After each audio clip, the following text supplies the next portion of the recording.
पापी में और पुण्यात्मा में।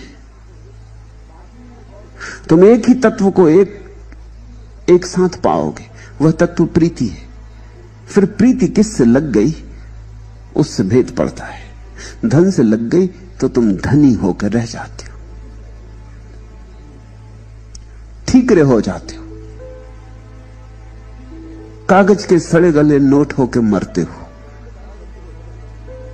जिससे प्रीति लगी वही हो जाओगे। यह बड़ा बुनियादी सत्य है, इसे हृदय में संभाल के रखना।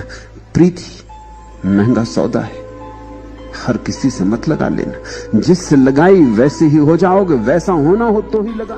गुरु की महिमा सुन के चोट कहां लगती। अहंकार को बड़ी पीड़ा होती है गुरु की महिमा सुनकर। निरअहंकारी तो अहोभाव से भर जाता। गुरु की महिमा उसके भीतर एक अमृत की वर्षा बन जाती, लेकिन अहंकारी को बड़ी पीड़ा लगती, क्योंकि गुरु की महिमा का अर्थ है तुम्हें मिटना पड़ेगा।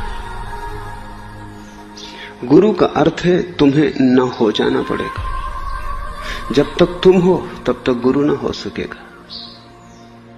गुरु मृत्यु है, वो तुम्हें मिटाएगा, पोंछ डालेगा बिल्कुल। इससे घबराहट होती, इससे गुरु की महिमा सुन के कहीं न कहीं चोट लगती। चोट लगती हो तो गौर से देखना, भीतर अहंकार खड़ा है, और वो अहंकार बड़ा चालाक है। वो बड़े तर्क, बड़ी दलीलें खोजता है। उसी अहंकार ने ये दलील खोज ली, सच्ची और गहरी प्यास स्वयं परमात्मा तक पहुंचा देती है। लेकिन सच्ची और गहरी प्यास पाओगे कहां? अगर होती तो तुम परमात्मा तक पहुंच गए होते, मेरे पास आने की कोई जरूरत न थी। कौन तुम्हें बताएगा कौन सी प्यास सच्ची है और कौन सी झूठी? कौन तुम्हें समझाएगा कि कौन सी प्यास गहरी है और कौन सी उथली? कौन तुम्हें जगाएगा कि क्या प्यास है और क्या प्यास नहीं? अगर तुम ये कर ही लेते तो कितने जन्म तुमने बिताए हैं, अब तक कर क्यों नहीं पाए? अकड़, कहीं झुकना ना पड़े, किसी से सीखना ना पड़े। सीखना इतना पीड़ादायी है। शिष्य होना ऐसा कांटे की तरह चुभता है, क्योंकि शिष्य का अर्थ है झुको, शिष्य का अर्थ है खुलो, शिष्य का अर्थ है किसी और को आने दो, हृदय के सिंहासन पर विराजमान होने दो। वहां अहंकार कब्जा किए बैठा है। वह अहंकार तुम्हें बहुत बातें समझाएगा, तुमसे कहेगा ये इसकी क्या जरूरत है, तुम खुद ही तो परमात्मा हो। ठीक है ये बात कि तुम परमात्मा हो, लेकिन इसका तुम्हें अनुभव नहीं, और जब तक अनुभव ना हो तब तक ये बात दो कौड़ी की। ये बात सच है कि गहरी प्यास पहुंचा देती है, लेकिन गहरी प्यास हो तब ना। गुरु थोड़ी पहुंचाता है, गहरी प्यास ही पहुंचाती, लेकिन गुरु गहरी प्यास को जगाता है।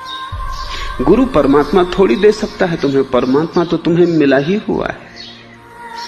गुरु केवल तुम्हें जगा सकता है, ताकि तुम वही देख लो जो तुम्हारे भीतर छिपा है।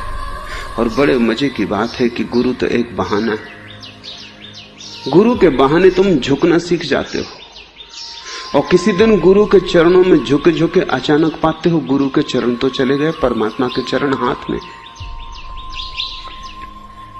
गुरु तो बहाना था जिसके बहाने तुमने झुकना सीख लिया। जिसने झुकना सीख लिया वो परमात्मा के पास पहुंच जाता है। लेकिन गुरु के बिना तुम झुकना ना सीख पाओगे, गुरु के बिना तो तुम अकड़े रह जाओ। गुरु जिस आग को लगाता है, परमात्मा उस आग को बुझाता है। सद्गुरु वही है जो तुम्हारे भीतर आग लगा दे। लेकिन तुम तो गुरुओं के नाम पर उनके पास जाते हो जो तुम्हें सांत्वना देते, आग नहीं, संतोष देते हैं, सत्य नहीं। थपकियां देते हैं, लौरी सुनाते हैं, परदेश बसे पिया की याद नहीं दिलाते। संतों से तुम्हारी आशा यही होती है कि वहां जाएंगे तो थोड़ा संतोष, थोड़ी सांत्वना। एक मित्र का बेटा गुजर गया, वो मेरे पास आए और कहा कि संतोष के लिए आया हूं, सांत्वना के लिए आया हूं, बड़ा पीड़ित हूं।